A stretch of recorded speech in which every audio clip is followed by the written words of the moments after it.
Well, good morning. Thank you. My name is Lee Kadeski, and I'm here with my brother, Ellie Kadeski. And we're here today to ask for $1.2 million, or 16.5 million rand, for the Mopani Engagement and Development Initiative, achieving food security for South Africa through the branches of the Mopani tree. So the South Africa National Development Plan highlights 4 areas that are critical to the country's growth through 2030. Employment is a key driver, and especially youth engagement in agriculture, to affirming food security. The average age of a farmer in South Africa right now is 62 years old. By 2030, it's going to be a lot older. Land productivity is another key area.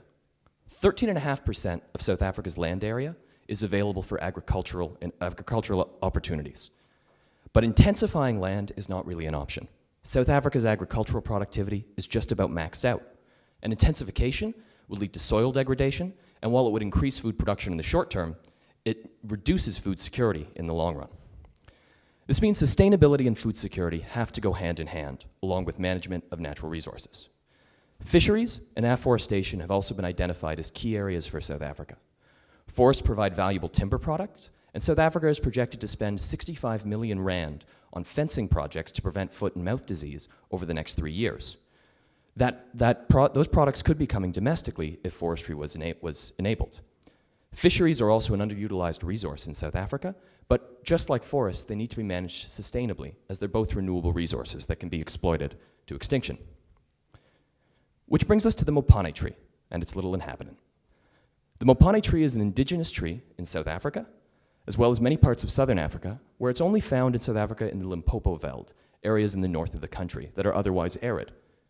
The Limpopo tree grows in alkaline soils that are unsuitable for other crop cultivation, and it's also home to the Mopani caterpillar, which is considered a delicacy in many parts of southern Africa, as well as northern Europe. The Mopani caterpillar is very nutritious, and it fetches a high price on urban and export markets, where it's typically sold as a dried product. This means it's been threatened by overharvesting in the wild. It outbreaks twice a year, but when domesticated, it can be produced 3 to 4 times a year, increasing productivity by 30 to 50%, and reducing the risk on the species from overharvesting in the wild. Mopani trees grow in Limpopo province, which is also a great opportunity for rural transformation and youth engagement, because Limpopo province has the highest rates of poverty and the lowest median income in all of South Africa. It also has the highest black population. The lowest 5% income earners in Limpopo earn as little as $350 a year, presenting enormous opportunities to improve the lives of the rural poor there. There's a large available labor force, a large arid veld, and native Mopani trees. So with this, we embarked on the MEDI project, with the mission being to enable the production of domesticated Mopani caterpillars for processing by Sifu Foods within South Africa and destination in the form of value-added meals in South Africa and export markets in Europe, where they can fetch a high price. To support this, we need to cultivate the Mopani trees, whose leaves are a feedstock for the fledgling caterpillars. And this would be part of veld reclamation activities, which would also produce timber to help revitalize sawmill industries.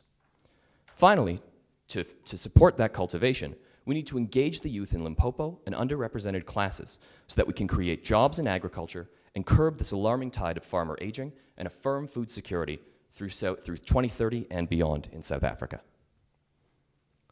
So the MEDI project is aimed at engaging Limpopo youth. Initial funding to support the purchase of trees and the equipment for caterpillar cultivation would come through Agri-SA grants through the Mafisa program and will be applied for loans of less than 25,000 rand, which means they wouldn't require collateral from the farmers, making it easier for them to apply. They would then receive training from Sifu Foods Extension Associates, who would teach them how to cultivate the Mopani tree and its caterpillar in a sustainable way. The families would benefit both from the cultivation of the caterpillars, since Sifu Foods would guarantee a purchase of all live caterpillars sold through a MEDI cooperative. Sifu Foods would guarantee a price of 98 US cents per kilogram at a live weight, which increases the value of the caterpillars dramatically because it reduces the cost for the farmers, as they don't need to dry and degut them as would traditionally be done, and increases their weight, as up to 70% of the insect weight can be lost through drying. It would also give the farmers a source of secondary income through timber harvesting, which doesn't compete with caterpillar cultivation, since coppicing, or the removal of the main trunk from the tree, actually increases leaf production, increasing the availability of feedstock for the caterpillars and providing important wood for the timber industries. Sifu Foods, using its unique processing platforms, would then process these caterpillars into value-added food ingredients that can fetch a high value in urban and export markets. So Sifu Foods' technological advantage comes from our patent-pending gelling and extraction and gelling technology. This results in a higher yield compared to conventional drying of 64%, compared to only 25% when the caterpillars are dried. And this yields 3 products. Sifu, a meat analog, which you can see in the cans you have before you, which can be browned and used in a myriad of applications similar to beef, as well as insect flour and insect serum protein concentrate, or ISPC. ISPC is a highly functional protein powder, similar to whey protein, that can be used to fortify existing food with essential amino acids and micronutrients. Insect flours can be used as a fish meal replacement, helping improve the health of South Africa's fisheries and provide food for broiler chickens and laying hens. But Sifu Food is not just a single product. Sifu is a development platform. It can deliver canned meals, as you have before you, and fresh chilled meals like the hamburger you see there, or the tofu and bok choy below. It's an entire product development platform of high-protein foodstuffs, delivering more protein than an egg, with high protein quality and low cost compared to conventional livestock. It's also sustainable and delivers only a fraction of the environmental impacts of conventional livestock farming. Overviewing the MEDI program, it begins with the application for Mafisa loans by youth in Limpopo. These loans would then support the initial tree purchase, which would lead to veld restoration and youth engagement in agricultural opportunities. Those trees would then form feedstock for caterpillar cultivation, which would take place in the homes of these rural farmers. Which would lead to food production on otherwise unproductive and arid land, and Sifu Foods, for its part, agrees to purchase all of the caterpillars, reducing the risk on the farmers through the production. We then process those insects within South Africa and ship them out for urban markets and for export opportunities, leading to food production and return on investment for South Africa, its farmers, and Sifu Foods. I'm now going to turn it over to my brother Ellie to go through the details. Thank you, Lee. The MEDI program would roll out in 6 phases, with the first phase beginning in January and expanding through to March 2016. During this time, we would assist farmers as they apply for the Mafisa grant program. The Mafisa grant program allows for grants up to 25,000 Rand, but we would actually make that much lower, those grants requirements, up to only 11,000 Rand. We've done this purposefully because farmers in this region do not have the income to go and do not have the assets to offer collateral for grant programs of 25,000. This equates to 9 trees per family, and we would target 60 families to begin, using an assumption of 3 persons per family. Over phase 2, extending over March to April 2016, we connect applicants with extension associates hired by Sifu Foods.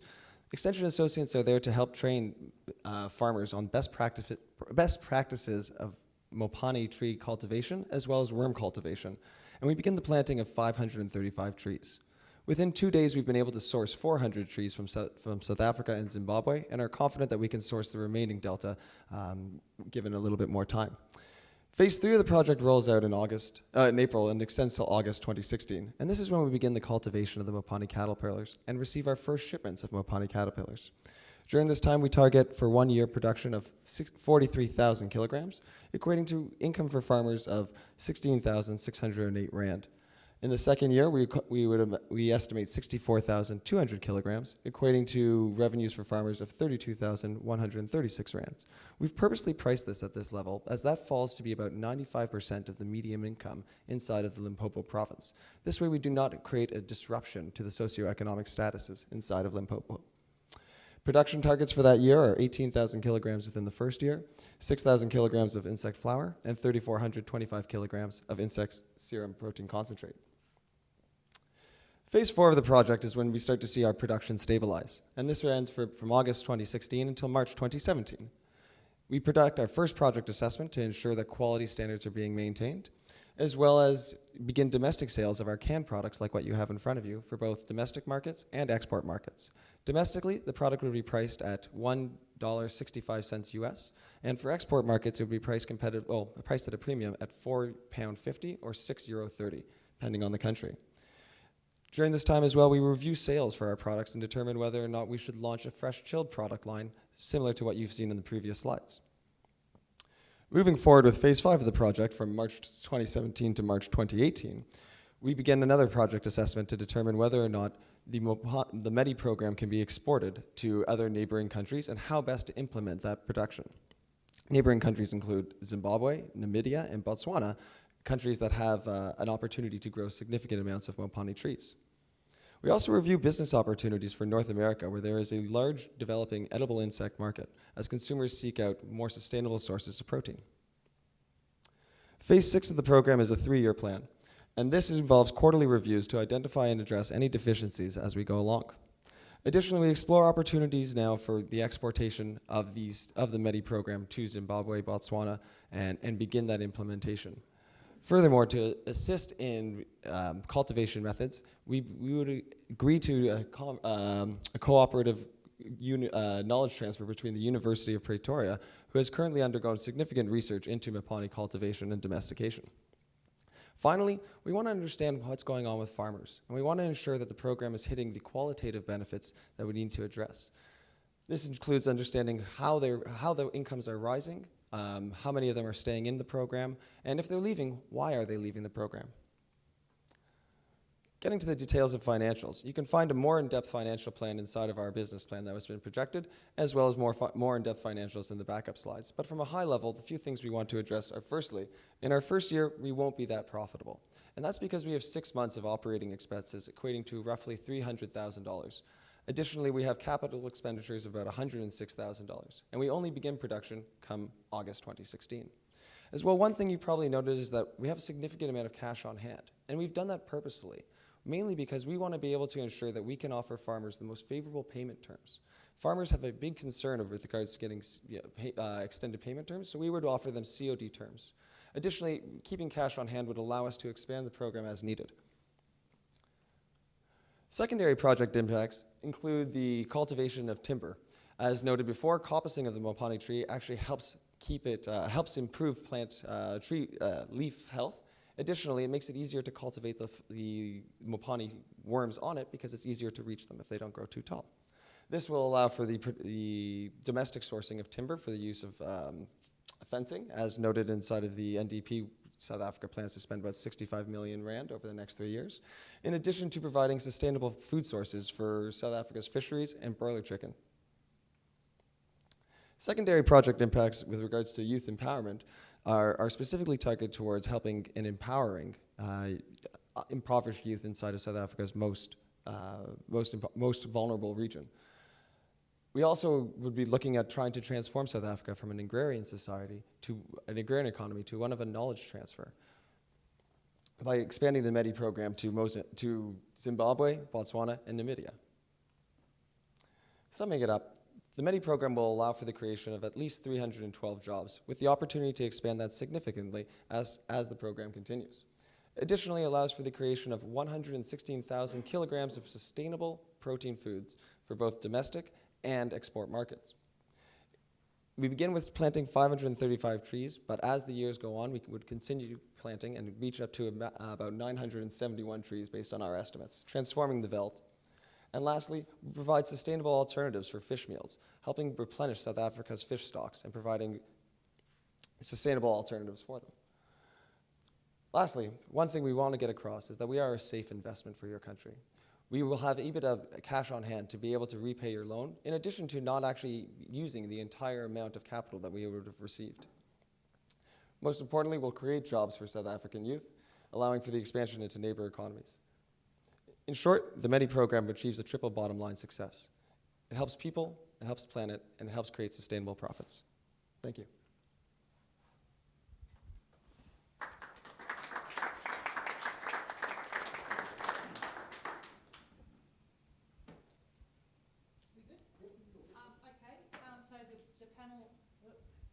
Thank you very much for your presentation. That was great. The panel will now ask you a range of questions. And who would like to go first? David? I'm next to you. Very good. Thank you. Great presentation. Thank you. Have you been there? To South Africa? No, we unfortunately have not. So how have you chosen a product and a process and a profile somewhere you haven't been? Certainly. We were actually, Seafood Foods Incorporated is an Ontario entity, and we were actually in licensing talks with Agri-Protein South Africa. They're a company that's received about $11 million in investment from the government. They produce black soldier fly larvae for animal feed. And in conversations with them over our licensing agreement, we discovered the Mopane worm. One issue they had with it was that they said that there was a very large domestic market for it, but unfortunately the Mopane tree cannot be cultivated in an industrial setting, whereas Agri-Protein uses an industrial way of producing the black soldier fly larva. That's how we first became aware of the Mopane worm and its demand inside of domestic markets. Have you had any previous experience in, let's call it, agro-food production? Yeah. Yes, absolutely. We invented the seafood process. We work closely with other farmers in the insect food space, and I myself hold a master's degree in food science and have visited rural farms really all over the world. Just to add to Ellie's point there, with regards to our experience within South Africa, Ellie and I do not intend to be the executives within Seafood Foods South Africa. Because we do not have specific experience in the country, and because we want to empower the local economy, Seafood Foods would create a wholly owned entity, Seafood Foods South Africa, which would have board members from local CEOs, ideally black people within South Africa that can serve as role models for youth in Limpopo, and would prevent Ellie and I from entering a market and being in an executive role in a country that we don't necessarily understand all the ins and outs of. Don't you think that should have been part of your presentation, that you actually weren't going to be involved? Well, we do plan to be involved on a higher up level, but yes, my apologies then. It was included inside of our business plan, but inside of the corporate governance section. Our apologies for having not had included that.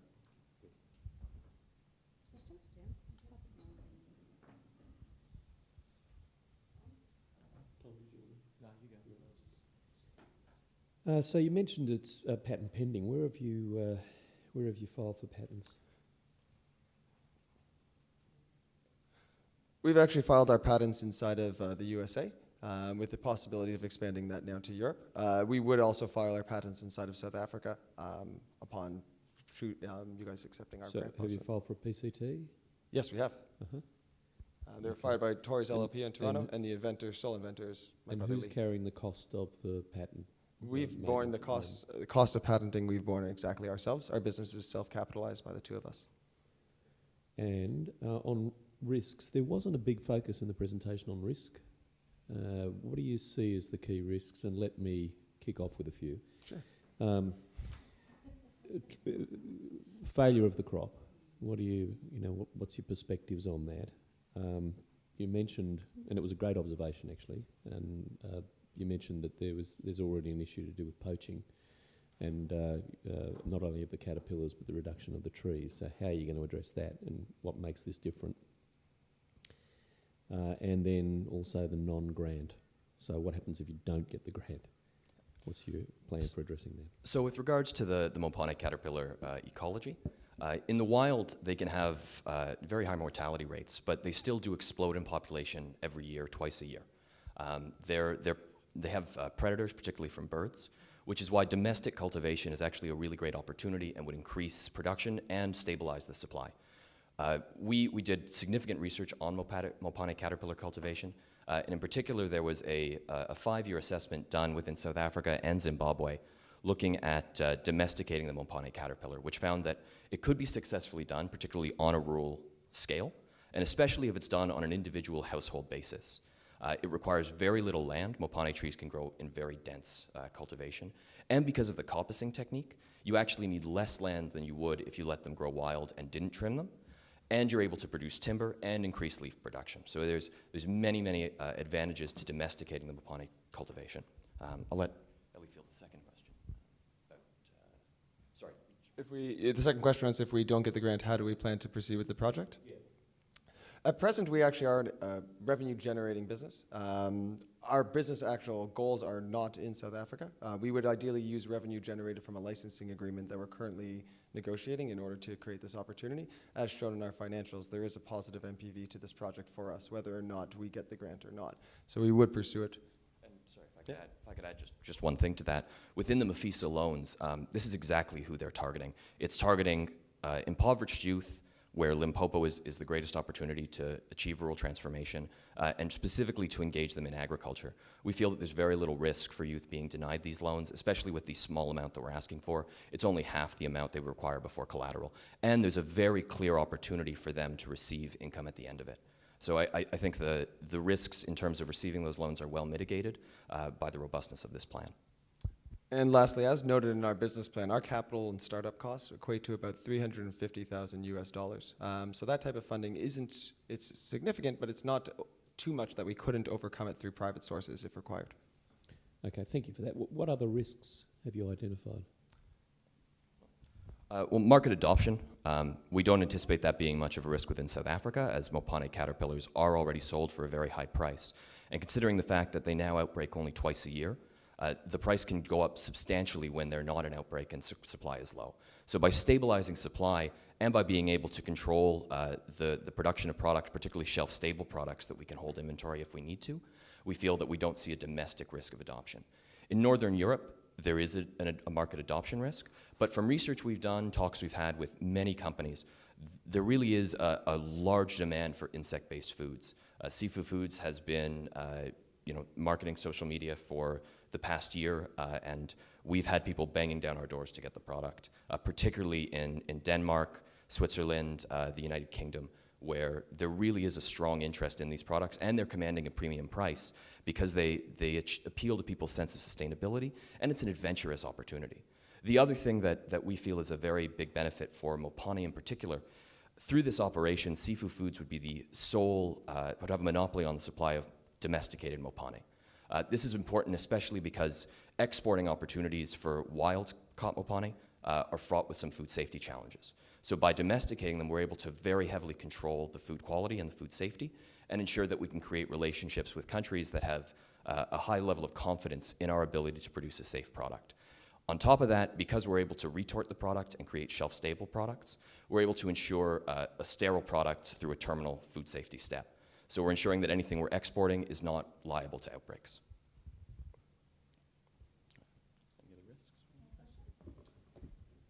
Just going back to the risks of the startup in terms of the numbers that you've projected in terms of yields and tree growth and leaf area, have you done any pilot projects? Is there any sort of other government research that's been done about those sorts of metrics that you've used in your business case? This is again based on that. It was a very robust 5-year field study done on Mopane cultivation. So the assumptions we've used are based on that and are actually quite conservative. We've assumed a 10% mortality when domesticated, which is actually quite low. And because there's no risk from predation since they're covered, we expect that to actually be quite below 10%. We only need 2% of the stock to replenish year over year, and that's still a conservative estimate as they reproduce in massive numbers. And on top of this, because we're able to process the worms from live, we actually increase the productivity and we reduce the risk, because normally these would be dried out in the sun where they'd be liable to attack as well as pathogen entry. So by being able to source the worms live, we can actually ship them live where they empty their gut contents in shipping as opposed to having to be squeezed as they would normally be done, which would lose yield. And we're able to reduce the farmer cost and the risk associated with sourcing the insects. Thank you. You're getting a lot of hard questions. How are these jobs created? I'm just trying to understand how these jobs actually get created. You've got farmers. What keeps them there? What's the employment stream? What's the wage stream for these people to be looking after these plants? Because what's gonna, they're gonna buy them plants. You're gonna buy them caterpillars. What keeps them looking after these? I'm sorry, I missed all that.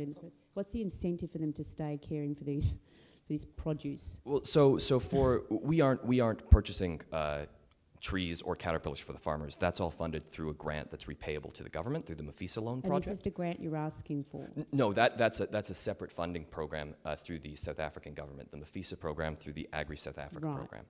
The grant we're asking for is through the CASP program as identified in the National Development Plan. For the farmers, we really see this as an entrepreneurial opportunity.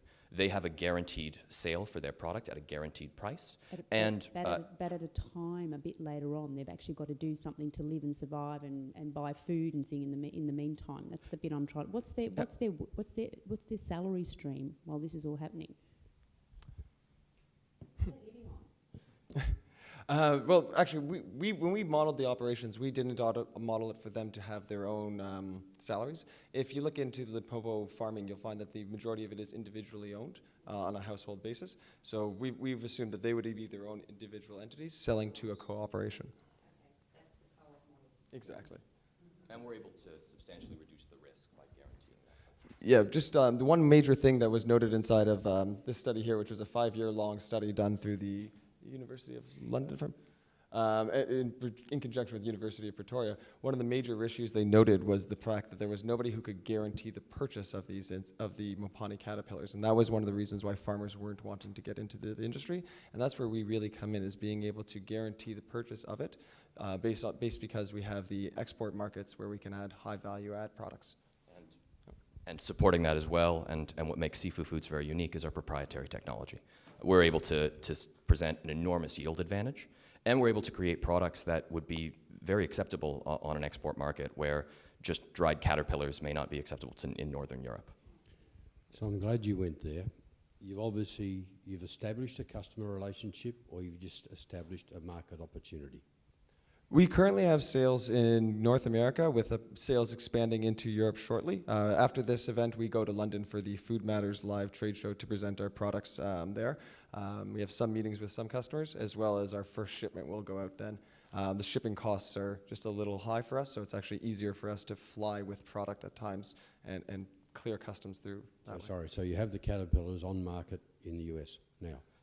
Actually, our processes are adaptable to any insect species. So the products that we're currently selling in the U.S. and will expand into Europe are actually made out of mealworms and crickets. The product you have in front of you is a mealworm-based one.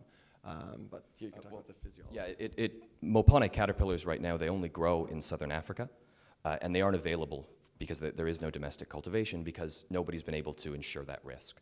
So we feel that the MEDI program will be able to really bolster that risk of Mopani caterpillar cultivation. They also taste like they've been described as honey barbecue chicken. So we feel that compared to some other insects... Doesn't everything taste like chicken? We feel that there'd actually be a really fantastic market for these insects, and they'd be very competitive with the food-grade insects that are currently on the market, because they're quite large. They're about maybe 20 times larger than mealworms, which means they've got a lot more meat on them, and they have a fantastic flavor profile. But it would be fair to say you have no forward commitment from a customer, even though you've already priced the worm back to the farmer, but you actually haven't on-sold the end product. Well, currently it's impossible to source Mopani caterpillars. So the opportunities within South Africa for Mopani are not available. We believe, based on our current sales and our current relationships with customers and the demand for mealworm-based Sifu, that we will have little issue selling Mopani-based Sifu as well. So these are real products, or are these pretend products? No, these are real products. That there is made by Domhert. They're a 400 million euro revenue company in Belgium. They specialize in making specialty product lines. The one advantage that we have over all of these products is that the main ingredient used in these products is what's called insect flour. So you take any insect, you roast it, and you grind it up. And then they add the water effectively back into it to go and create a hamburger or to go and create a spread or anything like that. It's very much like having powdered eggs. The texture on it is destroyed when you go and dehydrate something and then try to recreate that texture by adding the water back into it. What our process does is retains that texture. So we're able to go and create a higher quality product that consumers will like, rather than eating something that has a chalky feel to it. Additionally, like for example, that hamburger is actually crunchy. When was the last time you bit into a crunchy hamburger? Our products will have the flavor of meat to them. It'll have that texture of meat to them, because we actually we separate the insoluble and the soluble fractions, and then only use the soluble fractions to go and create our tofu. If I can just add to that as well, our products are gluten, soy, and dairy-free, because my experience through food science is in protein texture and protein structure and functionality. So through the Sifu process, we're actually able to restructure the proteins into a wide variety of foods. From the production of seafood, we can then further reprocess it into a whole range of products that actually we can show you a few pictures of. So we can, raw seafood is what you see up there, that would be made from mealworms. It can be crumbled and browned, so what appears to be ground beef is actually entirely restructured mealworm protein. But then we can even use it to produce textured dairy products like ice cream or cream cheese through fermentation or through flavoring. And we can use it even as an egg replacer. So those are cookies without any egg, soy, or dairy. They actually use restructured insect protein as the main emulsifying and functional ingredient. And what's the sales profile of those ones that you had up on the screen just before this slide? Like, what are they selling at? The prices there. Yeah, I know what the price of the individual item is. You had it up €8 and stuff, but but where are they selling what's with the revenue distribution? over the course of a year? Let me get back here. Yeah, there you go. Yeah. The Dumherd Insecta line has actually gotten great distribution thus far. You can find it inside of Carrefour and Delhaize stores inside of Belgium, as well as Jumbo supermarkets and Albert Heijn inside of the Netherlands. The Green Cow product is actually a private label product done through Delhaize and available exclusively inside of Delhaize stores. Con Buggy is an interesting product. It's only being available in Carrefour right now. The UK, we're also starting to see an explosion there with products ranging from protein bars to also dehydrated like bugs, like Con Buggy product there. Okay, but that doesn't tell me how much they're selling. How much? That's like great. their What's total the revenue? What's the revenue? Yeah. Unfortunately, that's unavailable as all of those companies are private. They're private. They won't share that information with us. We were able to speak with Delhaize just out of a connection we had to find out the information about Green Cow, but unfortunately, Dumherd has.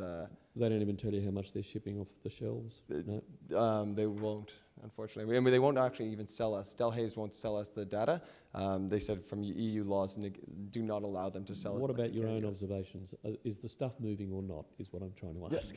No, I would say the stuff is moving. What you're going to find actually in North America, for example, is we started with one company in 2012 that was making a protein bar. Now there's 30 companies in North America. And similarly, you'll find that inside of Europe, a similar trend going off. Almost every day we find a new company that we can be supplying to. Seafood Foods, as our business, our actual business, we are an ingredient supplier. So we actually don't often make a packaged product for somebody. Being an army of two, it's quite challenging to go and do all the marketing and packaging on it. So we just do the raw ingredient supply. And if people want, we also will produce for them a specific product, but under their labels. Tom, do you have a question? You guys have taken them all, so 8 ticks down the page. Get the microphone first, I think it's a lesson in that. Yeah, you did? Okay.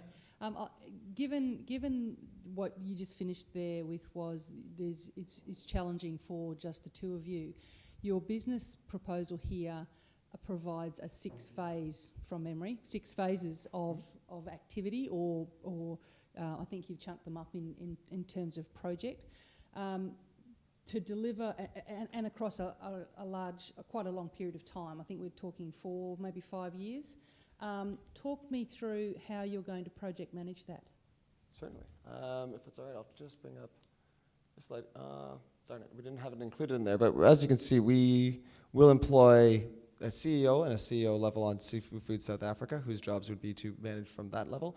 We'd also have 2 business development and 2 marketing associates. They're also included inside of our financial model and in our business plan, in addition to 4 full-time labor employees whose jobs are to actually do some of the manual processing labor opportunities. Just to mention as well, with regards to seafood processing, it's a very scalable and simple process to apply. It's similar to making cheese or tofu. So it can be done on any scale. We've done it at a couple of grams on a benchtop to a couple hundred kilograms in a pilot plant. We have absolute confidence that it can be applied within South Africa. We designed the process from the start to be producible with equipment commonly available in the dairy industry. Yep. So in that structure you just talked us through very quickly with the CEO and the BD and the marketing and blah, blah, where's your project management capability? Where is that going to sit in your organisation? Good question, yeah. Very good question. Yeah. You can get back to me on that. That would be great. I'd appreciate it. Because the other issue is, and David just pointed it out, your phase 6 work is around market opportunities, exploring the markets and all that sort of stuff. Is that not a little bit too late? Phase 6 is actually about exploring market opportunities in external markets, not inside of South Africa and not inside of the markets where we ourselves already have experience navigating. All right. Okay. Thank you. Oh, sorry, Tom? I've got one final question. What relationships do you currently have in Africa? Our one relationship is with Agri Protein South Africa, as mentioned before. They're a company making, they harvest black soldier fly larvae. It's an insect that's not really good for human consumption because it has safety issues. It will consume its own waste. And so it's not something you want to actually serve to people, but it's actually an insect that's been approved for use inside of animal feeds. And you've seen companies exploding around there from Protein Sect in France, and Terra Foods in Vancouver, and Agri Protein in South Africa. Let me pull you up. Sure. What other countries, sorry, have you set up business in? Canada, we've got sales into the US, and then we're moving into London after this, where we go to do our trade show. Well, what I'm getting to the point of is, how do you plan to approach getting up and running? Speaking from experience, it takes years to form all the necessary relationships in a country to set up a business. Have you considered the challenges around that? Well, that was one of the main reasons why, as well, we ourselves did not want to be operating Seafood Food South Africa, and wanted to ensure that we had people who are experienced in the local markets to actually go and take on that challenge. All right. Thank you very, very much. Great presentation. And you have warmed us up with our question asking. So we thank you for that, and well done. Thanks very much. Thank you.